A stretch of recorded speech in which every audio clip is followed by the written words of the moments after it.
간단하죠. 많이 써보는 게 중요하다고 생각이 되고요. 제가 책을 쓸 때도 저는 학습의 마지막이 글쓰기라고 생각합니다. 왜냐하면 이제 목회자는 먼저 하나님의 은혜를 받아야겠죠. 오늘날 말하면 인문학교.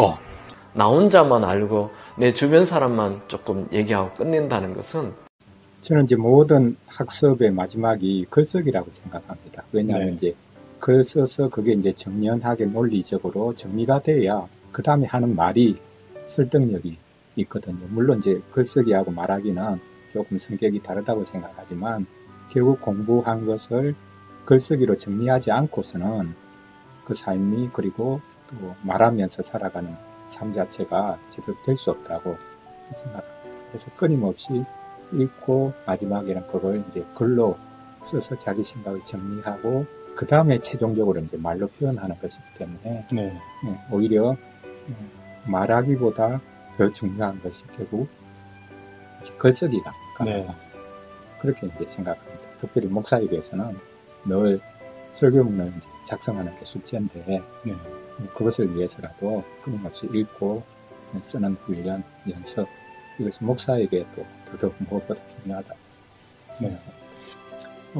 교육 내용 자체가 사실 많이 다르죠. 거긴 이제 뭐 신학교육뿐만 아니라 일반 교육의 이제 이 시스템 자체가 저희하고 이제 너무 다른데요. 이제 쉽게 말하자면 이제 본인이 하고 싶은 일을 그 하고 싶은 공부를 할 수 있도록 어릴 때부터 격려하고 초등학교 졸업하면 그때 이미 소위 말하는 이제 국가고시라는 시험을 쳐서 4년제, 5년제, 6년제 이제 실업계 인문 학교가 그때 이제 결정이 나고요. 그리고 6년제 인문학교 졸업한 친구들만이 사실 이제 대학교로 가고 나머지 이제 4년제, 5년제 실업학교 간 친구들은 이제 소위 말하는 이제 그 전문대학으로 가서 자기 직업을 가지고 일할 수 있도록 합니다. 그렇죠. 신학교를 이제 그게 일반 대학이니까 사실은 신학교도 신학대학을 가는 친구들은 6년제 인문계 학교를 충실하게 졸업을 하고 그 다음에 이제 6년제 인문계 학교에서는 소위 말하는 이제 언어들을 많이 공부하죠. 뭐 라틴어뿐만 아니라 뭐 헬라어도 공부를 하고 그래서 기본적으로 학문을 할 수 있는 준비를 갖추어주고 그 다음에 대학은 어떤 학과든지 본인이 원하는 학과에 누구든지 다 자원해서 그리고 갈 수 있도록 그렇게 시스템화가 되어 있습니다. 신학뿐만 아니라 다 이제 마찬가지라고 생각하는데요. 어떤 학문 분야도 마찬가지인데 일단 이제 대학교 들어가는 이제 친구들은 기본적으로 이제 언어에 대한 소양을 가지고 있고 그 다음에 어떤 주제에 대해서 읽고 그 다음에 그것을 글로 표현하고 그 다음에 같이 토론하고 할 수 있는 이제 최소한의 준비가 갖추어진 친구들이라 이렇게 볼 수 있죠. 그런 의미에 있어서는 이제 우리는 이제 대부분의 친구들이 그냥 대학에 진학을 하고 그리고 각 과목을 이제 공부하는데 그런 면에서는 조금 차이가 있다고 생각할 수 있고요. 그리고 우리의 대학 교육과 이제 그쪽의 대학 교육의 근본적인 차이는 어떤 주제에 대해서 많은 책을 읽기를 요구하기보다는 중요한 이제 책 한두 권 정도를 읽고 그 다음에 같이 그것을 토론하는 시간을 많이 가지죠. 물론 이제 리포트를 통해서 그 내용을 요약하는 것 그리고 이제 교수님들이 꼼꼼하게 소위 말해서 이제 첨삭지도를 하는 그걸 이제 한 번도 받아본 적이 없어요. 해서 그게 이제 학점으로 이제 반영이 되기 때문에 꼼꼼하게 잘 첨삭지도를 해주죠. 그리고 난 다음에는 그걸 가지고 같이 이제 토론하는 시간을 많이 가지니까 그것이 이제 저는 우리와 근본적으로 다르다고 생각하고요. 또 하나 이제 저희 아이들이 이제 그쪽 이제 초등학교, 중학교 다니면서 이제 옆에서 이제 엿본 것인데 소위 말하는 이제 통합 교육을 일찍 하고 있더라고요. 거기서는. 그러니까 예를 들어서 이제 어떤 뭐 물에 대한 것이라면 그걸 한 학기 전체를 가지고 물을 공부하는 거죠. 물의 가장 과학적인 요소, 그 다음에 일반 생활에서 가지는 요소, 예술적인 의미, 그리고 심지어는 이제 이게 우리 영적인 의미까지 이렇게 통합해서 다 한 주제를 공부해서 한 학기 동안에 그 내용을 같이 전체를 볼 수 있도록 네. 그렇게 공부하고 그것을 나누고 그래서 네. 마지막에는 그 실제로 이제 그 정리한 것들을 발표하고 표현하면서 이제 부모님들도 초청해서 네. 볼 수 있도록 하고 하는 것들을 보면서 우리는 너무 주제를 파편화시켜서 네. 나누어 놓았는데 거기는 이미 하나의 주제가 가지고 있는 다양한 측면들을 볼 수 있도록 통합적인 교육을 하는 것이 이제 인상적이었죠. 네, 뭐 특별히 이제 목사는 끊임없이 네. 설교를 하고 가르쳐야 되는 입장이니까 배운 것이 없이 우리가 계속 가르치다 보면 그 내용 자체가 네. 너무 엉망인 내용, 또 앞뒤가 맞지 않는 내용들 그런 것들을 이제 가르치니까 그게 결국은 이제 이 교회나 우리 성도들의 모습을 이제 결정하는 것인데 그런 의미에서 목사들이 공동체를 이루어서 성경을 연구하고 책을 읽고 또 글을 써서 서로 평가받아보고 그걸 가지고 사실 같이 성경 말씀을 연구한 것을 가지고 설교단에 서서 우리가 이게 같이 우리가 공동으로 작업한 것이다 네. 라고 하면 우리 훨씬 더 그게 성도들에게도 네. 제대로 된 말씀으로 이제 전달될 수 있는 것이죠. 네. 종교개혁 시기에는 분명히 그런 것들이 있었거든요. 네. 각 지역마다 스위스 취리에도 마찬가지고 제네바에서도 츠윙글리나 칼빈 선생이 목회를 할 때에 지역에 있는 목사들이 같이 모여서 네. 주중에 성경을 같이 연구하고 예. 그래서 그 연구한 내용들을 가지고 같이 설교단에 올라가서 네. 동일한 본문을 가지고 같이 연구한 것들을 설교할 때 그 교회들이 하나 되고 양질의 말씀을 성도들이 같이 누릴 수 있으니까 네. 공교회로 같이 서갈 수 있고 하나님의 백성이라면 우리가 어떻게 생각하고 어떻게 살아야 되는가라는 것들이 같이 공유가 되는 거죠. 네.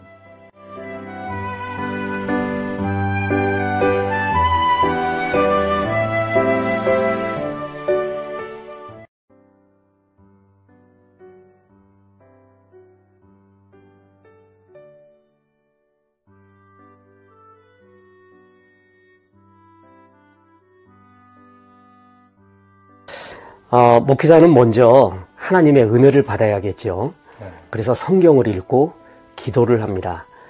은혜를 받는다는 것은 은혜를 또한 내어줘야 되거든요. 네. 은혜를 내어준다라는 것이 저는 글쓰기의 의미라고 봅니다. 우리 가스펠 중에서 당신은 사랑받기 위해 태어난 사람이라고 있습니다. 네. 근데 저는 그걸 들을 때마다 항상 반쪽짜리 찬송이다라고 생각을 했는데 그 뒤에 나온 찬송이 뭐냐면 당신은 사랑받기 위해 그리고 그 사랑 전하기 위해 태어난 존재라는 가사가 있죠. 그래서 사랑을 받는 것에서 그치면은 사랑의 완성이 안 되고 사랑을 받은 사랑을 주어야 완성이 됩니다. 마찬가지로 우리가 숨을 쉴 때도 들숨이 있고 날숨이 있듯이 들이마시기만 하면은 그 숨이 완성이 되지 않고 내쉬어야 숨이 완성이 되듯이 성경을 읽는 것은 하나님 사랑에 대한 반쪽의 완성이고 그 사랑을 성경 읽은 은혜를 나누어 주어야 사랑이 진짜 완성이 된다고 봅니다. 그 나눠줄 수 있는 가장 좋은 방법이 바로 글쓰기라고 생각을 합니다. 글쓰기는 받은 바 은혜에 대한 표현의 방법이라고 목회자들에게 저는 그렇게 생각을 합니다.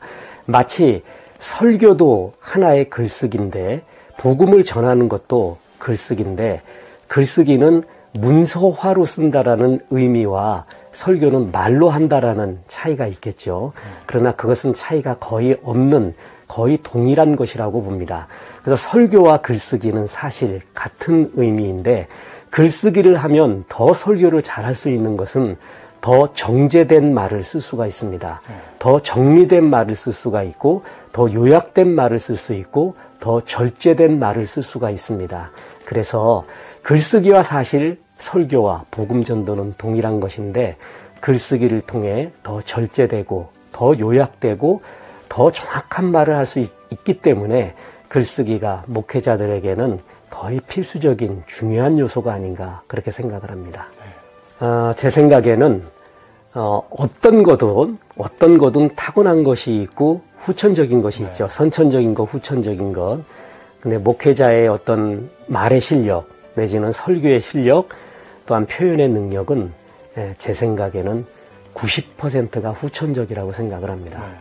끝없이 정제된 말을 연습을 하고 김밥이 맛있는 것은 김밥의 재료가 먼저 좋아서거든요.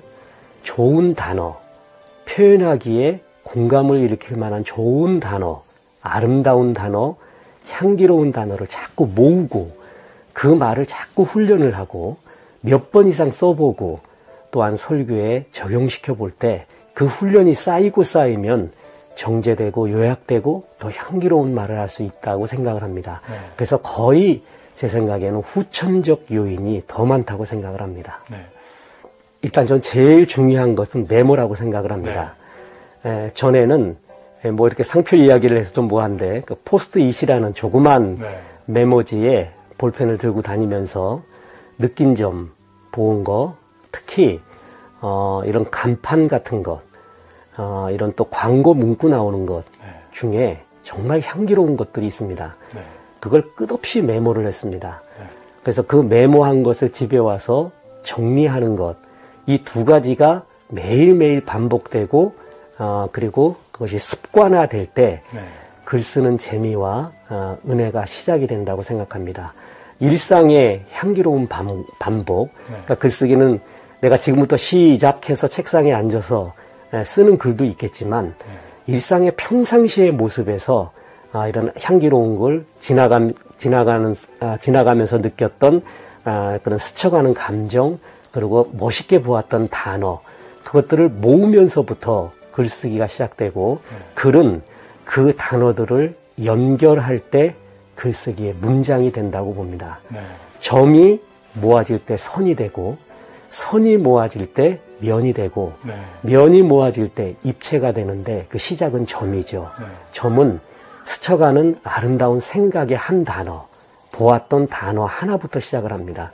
그것을 모으는 훈련, 그것을 연결하는 훈련을 하다 보면 아름다운 일상의 글쓰기가 된다고 생각을 합니다. 어떤 운동선수들이 축구가 잘 안 될 때는 축구를 잊어버려라. 골프가 안 될 때는 골프를 아예 잊어먹고 낚시를 해라. 뭐 이렇게 해서 자기 나름대로 슬럼프를 극복하고 정말 중요하지만 효과가 안 나고 싫을 때 그때를 극복하는 나름대로의 방법이 있을 것입니다. 저의 방법은 모아왔던 글, 모아왔던 단어, 그리고 책에다가 짧게 적어놨던 느낀 점, 그거를 끝없이 보는 겁니다.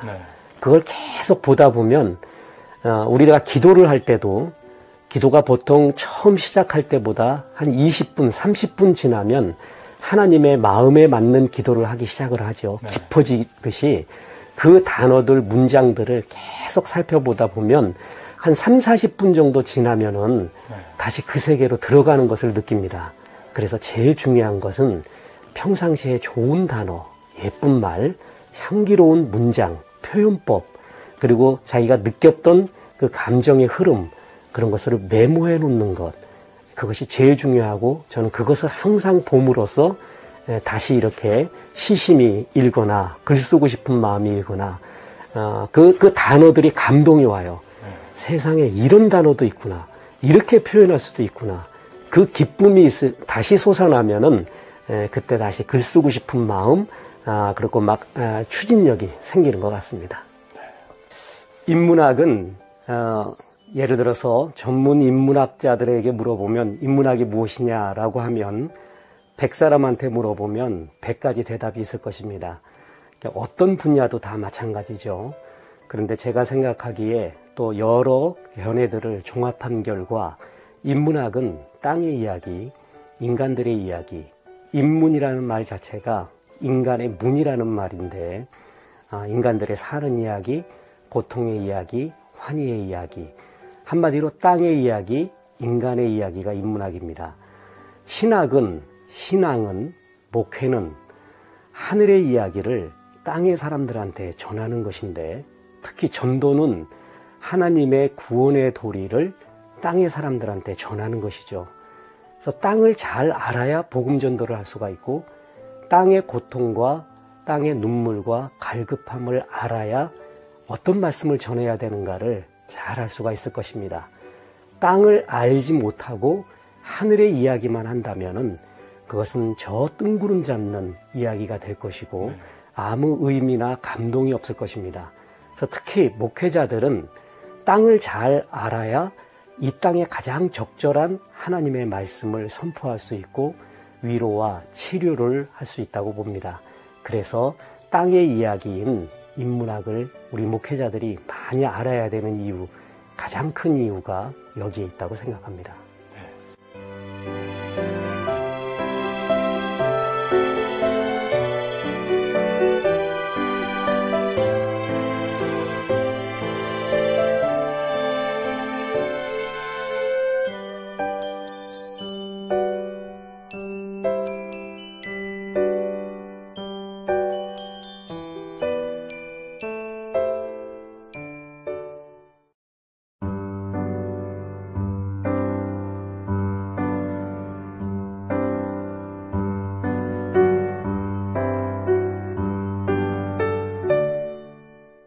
저는 이 질문을 받았을 때 너는 왜 숨을 쉬고 있냐 네. 이런 의미로 들려요. 네. 그러니까 저는 그냥 목회자가 설교를 해야 되기 때문에 당연히 원고를 썼어요. 물론 이 원고가 제가 잡지사회나 출판사에 갈 때처럼 정제된 원고는 아니에요. 네. 그러나 적어도 제가 무엇을 말할지에 대해서 또 성경의 내용이 무엇인지에 대해서 그걸 적용을 어떻게 할지에 대해서 네. 정리하는 시간은 필연적으로 필요했고 네. 그렇기 때문에 저는 글쓰기를 한다고 제가 생각을 해본 적이 없고 네. 심지어는 제가 책을 쓸 때도 저는 가르칠 내용을 정리한다고 생각했지 제가 글쓰기, 목사님께서 이제 목사의 글쓰기라는 책을 쓰셨잖아요. 네. 근데 저는 제가 글쓰기를 하고 있다는 생각을 해본 적이 없어요. 네. 좀 무겁게 생각하지 않았으면 좋겠어요. 예를 들면 어떤 목사님은 어떻게 하면 책을 쓸 수가 있습니까? 네. 저는 책을 쓰려는 생각은 해본 적이 없거든요. 이게 되게 황당하게 들리실 수도 있어요.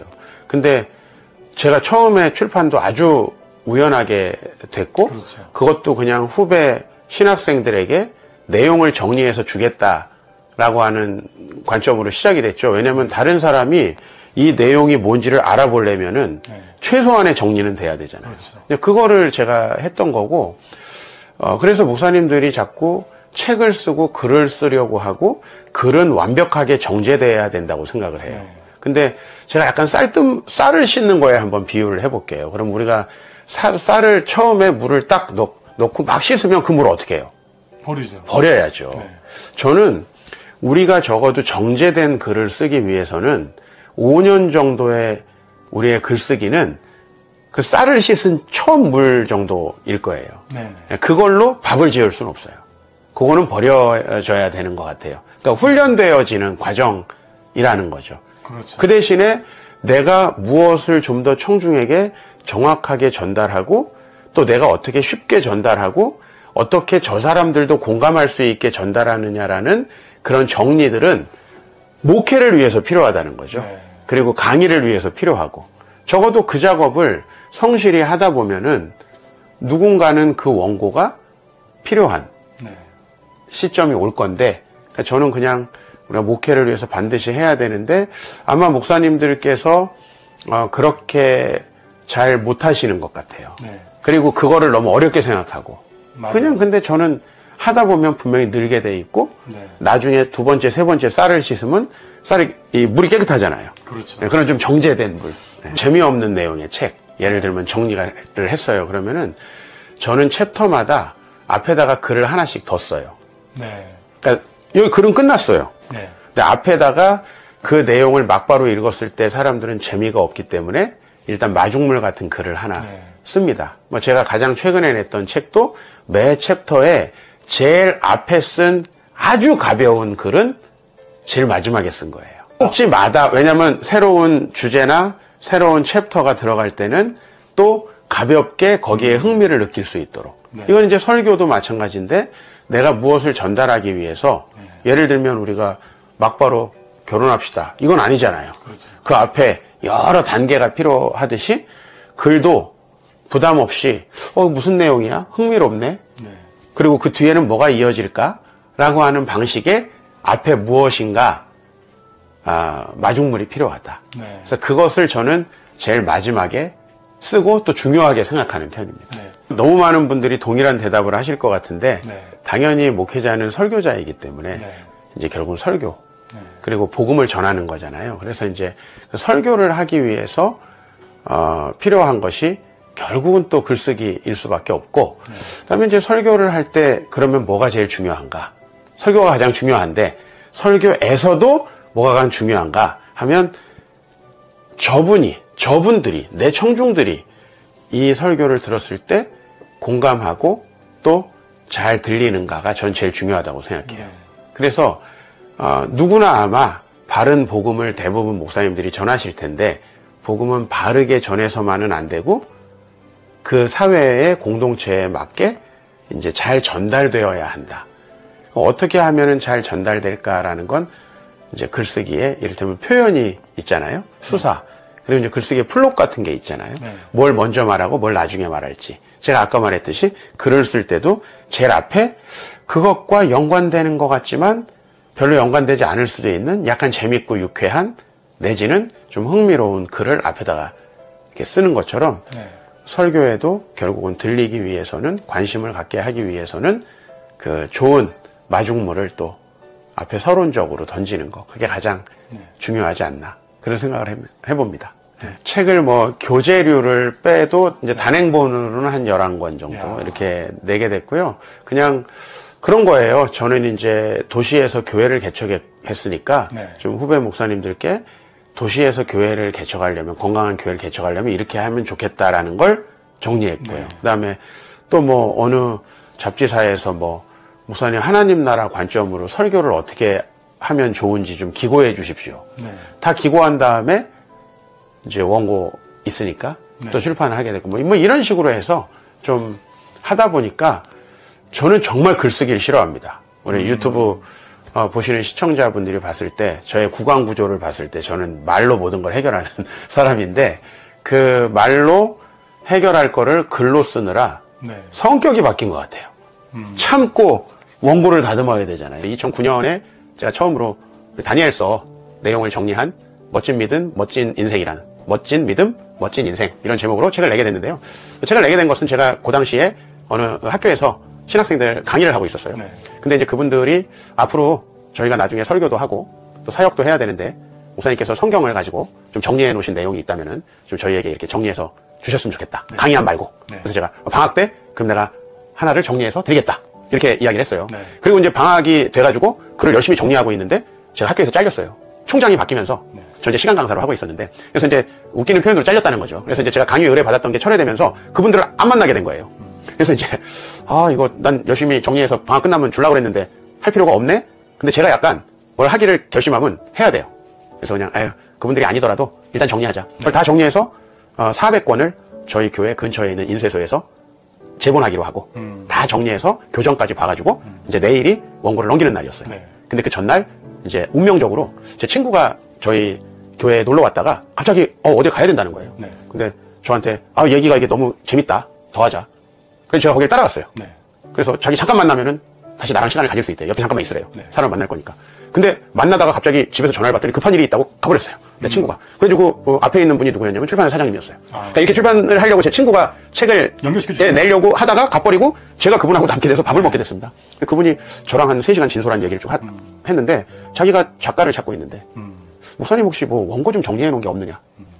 근데 저는 지금 교정까지 다 봐가지고 이제 내려는 그 멋진 믿음, 멋진 인생이라는 원고가 있다. 그게 첫 번째 책이던 거예요? 네네. 그래가지고 그거 있는데 나 인쇄소에 400권이니까 뭐 한 권당 5,000원씩 잡아도 꽤 돈을 지불해야 되잖아요. 그렇죠. 그런 상황에 있었는데 거기서 본인들이 검토하고 출판을 해주겠다는 거예요. 뭐 자가 출판으로 하려고 했던 게 그냥 기획 출판이 되버렸네요. 그렇죠. 그래가지고 갑자기 그날 원고를 보내줬더니 일주일 후에 딱 내지 편집까지 다 해가지고 저한테 와서 이건 무조건 잘 팔린다. 초판 3,000부를 찍겠다. 인쇄는 초판 3,000부면 굉장히 많이 찍었어요. 한 번도 책을 안 낸 사람이고 우리 교회 성도 뭐 한 3, 40명밖에 안 되는데 제가 볼 때는 출판 사장님이 제정신이 아니셨던 것 같아요.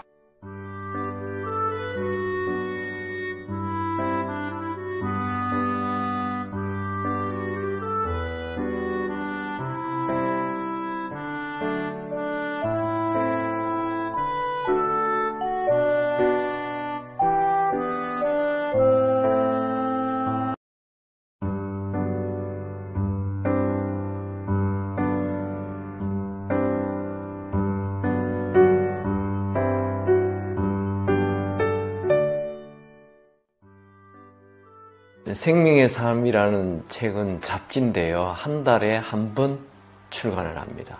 그러니까 이제 많은 분들에게 꼭지를 드려요. 네. 드려가지고 그 원고를 제가 받아요. 받아서 이제 보고, 아, 이 유명한 분인데 네. 어떻게 이렇게 글을 이렇게 썼지? 근데 글이라 하면 기성정결이 있어야 되는데 네. 그게 없는 거예요. 엄청 유명한 분이에요. 네.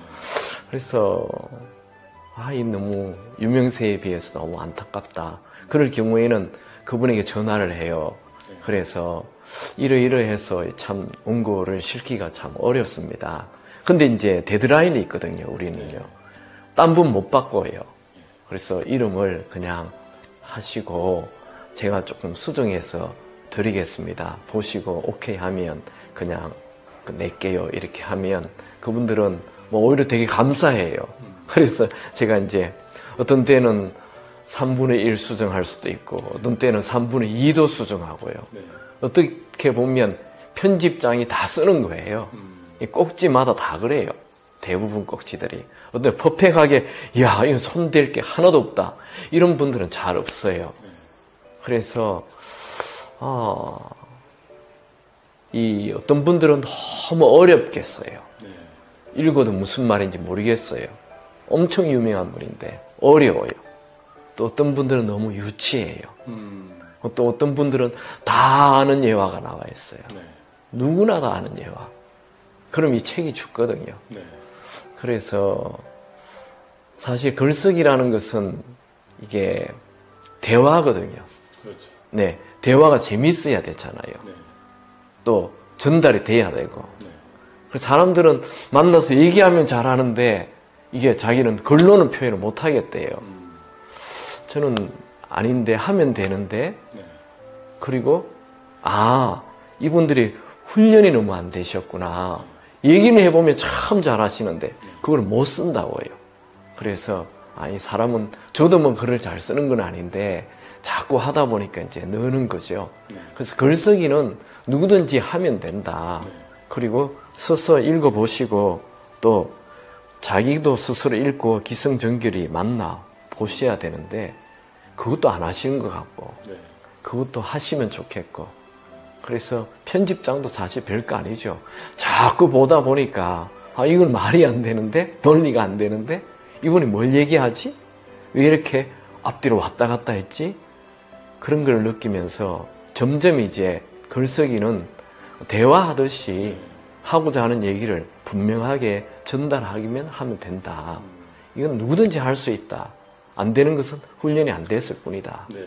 그래서 우리 목사님들이나 그런 분들의 글을 보면서 그런 아쉬운 점, 그래서 다시 또 하시면 된다. 네. 누구든지 할 수 있다. 네. 그렇게 또 권면을 하고 하죠. 네. 생명의 삶은 성경 본문이 있고요. 네. 본문을 놓고 이제 이 저자가 그것을 쓸 때 이 본문을 아주 쉽게 네. 이 본문에 여러 가지 내용이 있는데 이거를 함축해서 한두 가지로 딱 요약해서 얘기해 주는 게 생명의 삶이거든요.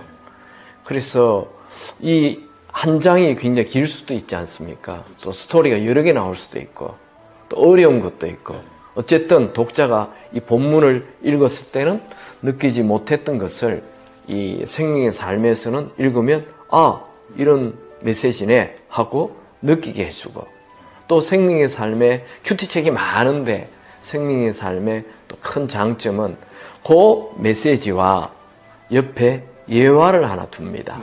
이 예화가 탁 마음에 와닿는 거죠. 제가 보니까 서양인하고 동양인이 굉장히 달라요. 서양 사람은 논리적이면 돼요. 첫째, 둘째, 셋째. 감동 하나도 없어도 돼요. 그게 서양 사람들의 글이에요. 근데 동양인들은 논리적이지 않아도 돼요. 동양인들은 감동 주는 글 한 줄만 있으면 돼요. 그래서 동양인들은 감동받는 거에 굉장히 중요하게 여겨요. 근데 이제 생명의 삶은 성경이라는 게 논리적이죠. 그래서 메시지가 하나 딱 나오는데 이게 굉장히 딱딱한 메시지예요. 근데 옆에 예화가 하나 나와요. 그 메시지를 담은 예화가 나오면 사람들이 큐티책이 많은데 생명의 삶이 제일 좋대요. 왜 그러냐 하면 이 예화가 딱 스트라이크를 쳐주는 거거든요. 그래서 좋은 목사가 되려면 감동을 잘 받아야 돼요. 뭘 읽고 좋네 라고 느끼는 게 감동받은 거거든요. 그래서 우리 한국에는 이 목사님 설교는 지루해야 하는데 간증하면 엄청 은혜를 받거든요. 그 목사들이 아이러니해요. 아니 중요한 거는 하나님 말씀인데 매주 말씀을 전해도 사람들이 별 은혜를 못 받는데 어떤 집사님이 와서 장로님이 와서 막 간증을 하면 막 집중해서 듣고 막 울기도 하고 박수도 치고 웃고 그런단 말이에요. 그 안에는 감동이 있어서 그래요. 그래서 이 생명의 삶의 큰 장점은 메시지를 딱 정리해 준다. 그리고 감동 주는 예화가 있다. 이게 생명의 삶의 장점이에요. 젊을 때는 제가 이제 10대를 위한 수필을 써서 제가 이제 알려지기 시작했어요. 그걸로 저도 목사님을 만났습니다. 그 책은 아주 쉬운 그 스토리예요. 스토리 누구나 다 너무 재밌죠. 스토리 중심의 글을 썼었는데 지금 생각해 보면 그 글도 좋지만 좀 이렇게 시대를 깨우고 또 사람을 바꾸고 또 이 시대를 이끌어가는 그런 어떤 글들의 부조, 젊은 날에 아무래도 나이가 어리니까 제가 그때 나이 30에 처음 책을 냈거든요. 지금 이제 60이니까 벌써 배로 살았죠. 지금은 좀 시대를 깨우고 싶은 마음도 있고 또 이 다음 세대에 대한 제게 뼈에서부터 우러나오는 안타까움이 있어요. 이렇게 하면 안 되는데 라는 그리고 또 한국을 바라보는 이 눈 이런 그런 게 아무래도 이제 조금 더 좀 달라졌겠죠. 네. 사실 우리는 인생을 이렇게 한번 살고 지나가죠. 엄청 좋은 건데 그걸 그냥 내가 만난 사람하고만 얘기하고 끝내죠. 근데 너무너무 좋은 얘기인데 이건 정말 어록인데 이건 정말 내가 성경에서 발견한 놀라운 진리인데 나 혼자만 알고 내 주변 사람만 조금 얘기하고 끝낸다는 것은 낭비라고 생각해요. 하나님이 주신 기회를 그냥 물에 지나가게 하는 거라고 생각해요. 근데 글은 달라요. 글은 남기면 이게 몇천 년도 갈 수가 있고요. 글은 남기면 이게 시간과 공간을 초월해서 영향을 주죠. 그래서 목사님들이 교회는 크고 작든 상관이 없어요. 어디든지 본인이 깨달은 그 진리를 글로 남겨야 이게 수많은 사람들에게 또 어디에든지 영향을 끼칠 수 있기 때문에 목사의 글쓰기는 사명이에요. 이건 저보고 어디 와서 설교를 해달라. 제가 가요. 주님이 쓰시겠다는 거죠. 뭐 주가 쓰시겠다면 장수를 가리지 않아요. 저는 숫자 가리지 않아요. 주가 쓰시겠다는데 그것도 한 번 쓰고 인생 끝나잖아요. 주님이 쓰신다면 어디든지 가서 해야 되죠. 근데 글쓰기는 이 주가 쓰시겠다. 네가 깨달은 거 이거 모든 사람이 알려야 되지 않느냐 하는 하나님이 주신 사명이에요. 그래서 목사의 글쓰기는 사명이에요. 반드시 해야 돼요. 크리스찬들도 똑같죠. 목사만 사명이 있나요? 모든 크리스찬들이 살면서 깨닫는 진리가 있고 깨닫는 어떤 메시지가 있죠. 그것도 나이별로 20대 쓴 글, 40대 쓴 글, 60대 쓴 글이 다 다르죠.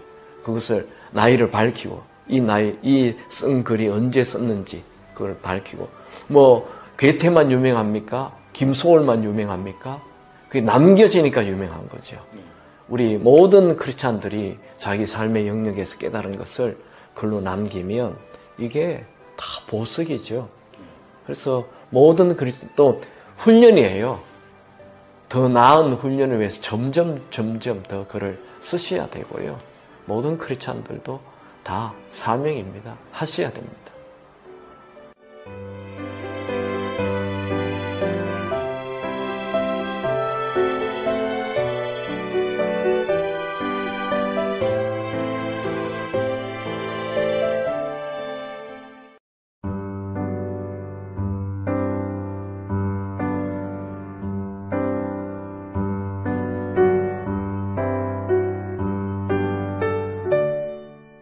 책을 쓰려고 했다기보다는 책을 읽다 보니까 너무 좋은 내용이 많은 거예요. 네.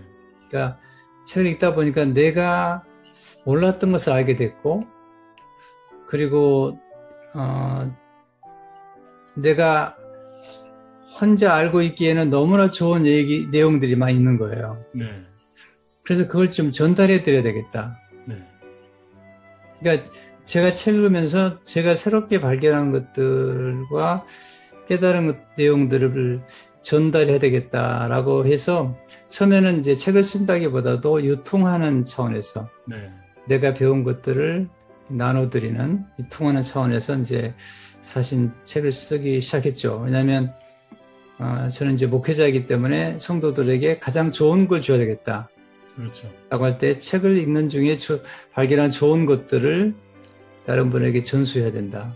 네, 그렇게 책 쓰기가 시작이 됐죠. 네. 뭐 원리는 간단하죠. 많이 써보는 게 중요하다고 생각이 되고요. 네. 그래서 글쓰기보다 더 중요한 건 저는 독서라고 생각이 돼요. 네. 왜냐하면 내가 양이 차야지 거기서부터 나오기 때문에 예수님도 마음에 가득한 것을 입으로 말한다고 말씀하신 것처럼 일단 그 독서량이 좀 차면 좋겠다. 네. 일정한 양이 그게 하나 있고요. 그 다음에 이제 많이 써보는 건데 써보기 위해서는 스스로가 훈련하는 게 좋다고 생각이 되거든요. 네. 저도 처음에 이제 글을 쓰기 시작하면서 교인들이 요청하지 않았지만 목회서신을 일부러 쓰기 시작했거든요. 네. 목회서신을 매주 한 편씩 써야 되기 때문에 그 스스로가 글을 쓸 수밖에 없는 환경으로 만들다 보니까 네. 글을 쓰게 됐고요. 또 주위에 이제 글을 쓰는 분들이 있었죠. 이제 저 같은 경우는 이제 제 멘토가 이동훈 목사님이시고 네. 또 화영주 목사님이시기 때문에 이분들 책과 더불어 살았기 때문에 네. 제가 볼 때는 의지보다 더 중요한 것이 있는데 그것은 분위기죠. 환경. 그렇죠. 의지는 약하거든요, 인간이. 네. 근데 책을 쓸 수 있거나 독서할 수 있는 그런 그룹, 네.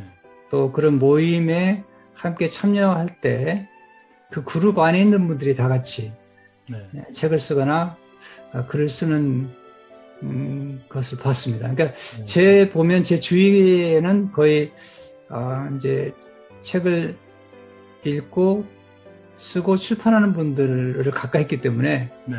그런 그 분위기와 그런 환경이 저로 하여금 글을 쓰게 했다고 보기 때문에 글 쓰는 거나 또 책을 쓰기 원하는 분들은 그런 분들을 가까이 하는 게 좋다.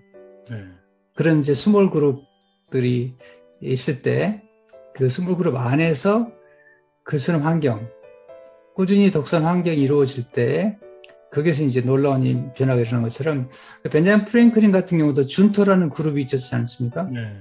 네, 그런 것처럼 목회자들도 꾸준하게 발전하고 글을 쓰는 분들을 보면 스몰 그룹들이 있더라고요. 네. 그런 것들이 이제 제게 도움이 됐죠. 그렇죠. 학습 공동체 그리고 환경 설정을 통해서 정기적으로 글을 쓸 수밖에 없는 환경 만들기의 중요성에 대해서 말씀해 주셨고요. 예수님의 생애를 보면 세 가지를 남기셨다는 생각이 들어요. 네. 첫째는 사람을 키우고 남기셨다. 네. 두 번째는 제자들을 통해서 책을 남기셨고, 세 번째는 교회를 남기셨다. 네. 생각이 들고요. 그리고 이제 예수님의 생애 마지막 부분은 소수의 제자들과 시간을 보내고, 바울도 마찬가지라고 보죠. 그런 면에서 이제 제가 나이가 더 든다면 더 소수에 집중해서 네. 그 소수의 분들을 섬기고 멘토링하고 네, 그런 일들을 하고 싶고요. 네. 또 하나 가능할지 모르지만 오히려 잊혀져가는 그런 삶을 살아가는 게 어떨까. 네. 네, 그동안에 많이 이제 책도 쓰고 그러기 때문에 그게 가능할지 모르지만 소수에게 집중을 하고 잊혀져가는 사람으로 살아가는 것도 좋겠다. 네. 하는 역설적인 목표죠. 네. 그런 목표를 가지고 있습니다.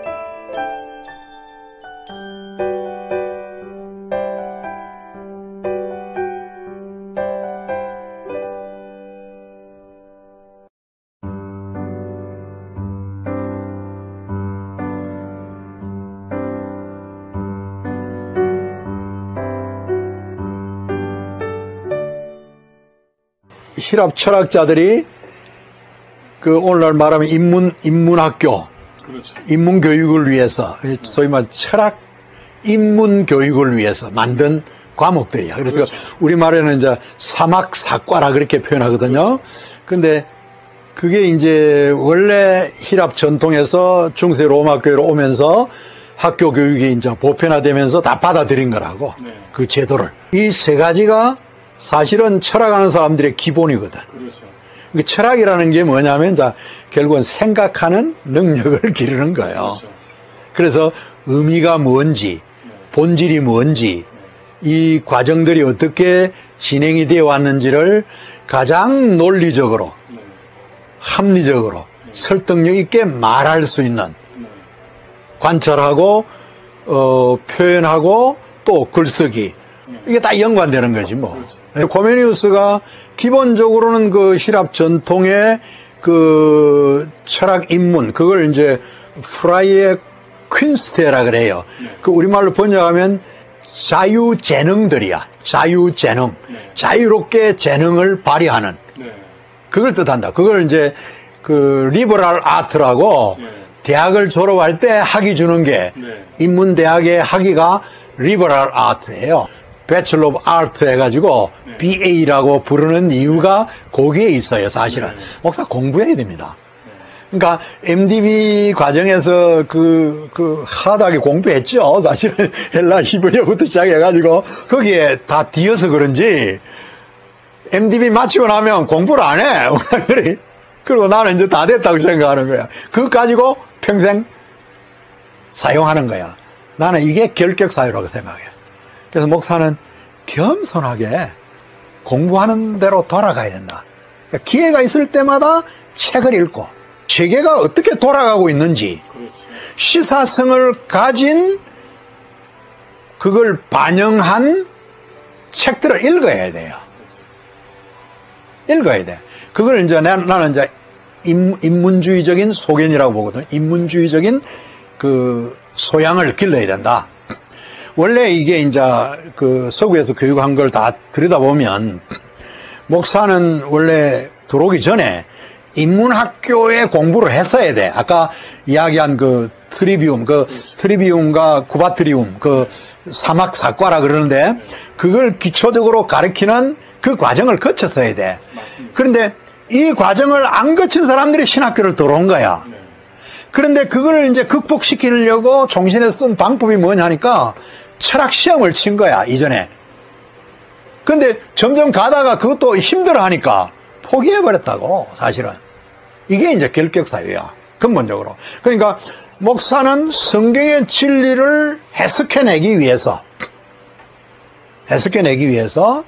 그리고 그걸 성도들이 귀에 들려줘서 그들의 삶에 온전히 적용되도록 하기 위해서 무슨 적용 방법을 써야 된다는 게 아니고 그런 인문주의적인 소양을 가진 눈으로 성경을 보면 적용법까지 다 나와. 그걸 길러야 돼. 이걸 기본적으로 기르기까지가 이제 안 기른 사람들은 문제가 되고 이제 고난이 좀 되죠. 그러나 책을 인문학적인 관계의 글들을 계속 읽으면 그게 이제 소양이 되는 거예요. 그러니까 목사들이 성경만 달달 외워가지고 나가긴 하는데 나가서 설교하는데도 원고를 써야 될 거 아니에요. 그게 작성이지, 글쓰기지. 원고가 쓰게 되면 내가 이 제목으로 말하고자 하는 의도가 뭔지를 먼저 그려야 될 거 아니에요. 그리고 논리적으로 거기에 맞게 이 언어 표현을 해가야 될 거 아니에요. 그러니까 원고만 제대로 쓰는 훈련만 해도 글쓰기죠. 그리고 책 읽고. 심지어 이제 바르트가 한 말이 그거거든. 칼 바르트가 많이 인용하는 건데요. 이 시대의 바른 설교자는 한 손에는 성경을 가지고 있고 한 손에는 신문을 읽어야 된다. 이렇게 된 거거든. 그 신문이라는 게 그 사회에 돌아가는 매일매일의 사건들이 거기에다 뭐 사설로 평가도 되고 그것만 읽어도요 설교 엉터리로 할 수가 없어요. 설득력 있는 설교가 나올 수 있어요. 어린 사람들에게는. 근데 성경도 모르고 세상도 모르고 그것도 안 하니까 안 하고 그냥 뭐 성령에 의존해서 뭐 자기는 신령하게 해석한다 그러는데 억지로 주장하는 소리밖에는 설득력이 안 되는 거예요. 지금 우리 교회 교육이라는 것도 전통적으로 생각해온 신학의 패러다임, 거기에 머물러 있는 거예요. 그게 뭐냐면은 복음을 설교로 잘 표현하면 성령께서 감동을 주셔서 알아서 다 하실 것이다 라는 기대. 그게 이제 목회가 보는 하나의 기준이지요. 근데 벌써 오늘 한국 교회가 수준이 달라져 버린 거예요. 이거는 이제 신학 교육하고도 이제 연관이 되어 있는데, 벌써 세상 사람들은 자기 나름대로 갈증을 일으켜가지고 오늘 이렇게 산업화되어 나가는 이것이 진정한 인류의 미래인가에 대해서 보는 눈을 가진 사람들이 많이 있어요. 사회적으로 교육을 좀 많이 받은 사람들, 이런 사람들은 생각이 달라요. 현실 적응에 따라가기도 하지만은 보는 눈이 달라요. 그러니까 소위 말하면 좀 지성인 그룹을 교회 안에 데리고 와서 교회들이 수용할 만한 준비가 안 돼 있는 거예요. 나는 그렇게 보고 있어요. 물론 이제 목사들의 수준에 따라서 뭐 많이 좋은 사람들이 따르는 목회자도 있어요. 없는 건 아니지만은, 그러나 오늘날 한국 교회가 사회에 어떤 영향력을 미치지 못하고 있는 이 문제가 원인이 뭘까라고 생각해보면, 흔히들 이제 뭐 목사 비난을 많이 하죠. 목사들이 욕을 얻어먹어도 쌀 만큼 또 잘못 그 영향을 끼치는 것도 뭐 있어요, 사실은.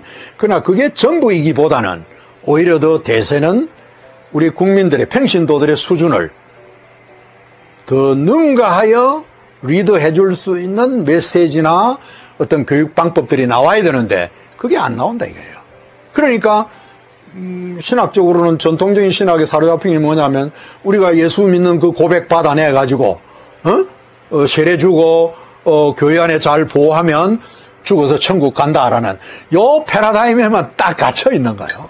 내가 볼 때는 목사님들의 설교가 더 변증적이어야 되고, 더 진리를 이렇게 설득 있게 하려면 수사학적이어야 되고, 그게 무슨 뭐 예화를 들어서 뭐 기교 부리는 사람들을 뭐 흥미롭게 하기 위해서 웃기는 그런 레토릭이 아니라 정말 진리를 포함하고 있는, 진리를 함유한 설교가 나와야 되거든. 그게 지금 제대로 나오지 못하기 때문에 믿으려 하는 사람보다는 오히려 교회 주저앉으려는 사람들이 더 많아지고 있지 않느냐. 나 그렇게 보고 있어요, 사실은. 내가 평생 가르쳤지만은, 또 총신 뭐 제자지만은, 내가 가르칠 때도 불만이 좀 많았어요. 기존 교수들에게. 특별히 조지신학 가르치는 교수들이 너무 변정일변도로 다른 거는 뭐 전부 다 틀어뜨리시고 우리 지금 이야기하는 이것만 진리다 요리 나가니까 어떻게 이런 교육이 있을 수가 있느냐. 나는 교육학적으로 볼 때 문제가 많다고 난 봤거든. 그렇다고 뭐 안에서 내가 이따금씩 이야기는 했어요. 이러면 안 된다.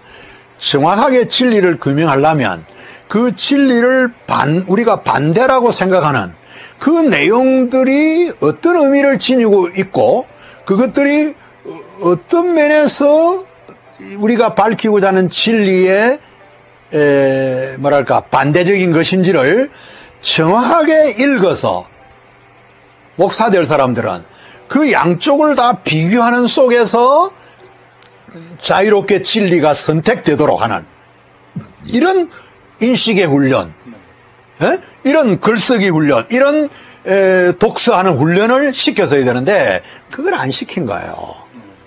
그러니까 내가 이제 독일 가서 뭐 교육을 받고 오다 보니까 이제 그 생각이 더 간절하게 났지만은, 흔히들 말하는데 독일 신학은 뭐 완전히 자유주의고 뭐 그냥 한마디로 매도해버려. 근데 내가 공부해본 거로는 그런 게 아니거든. 그 사람들이 성경의 진리를 밝히려고 하는 목표에서 신학 교육을 한 거지.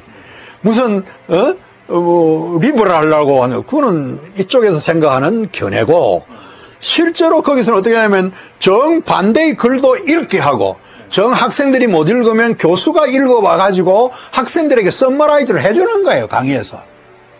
그래서 올바른 비교를 할 수 있도록 이렇게 해주거든요.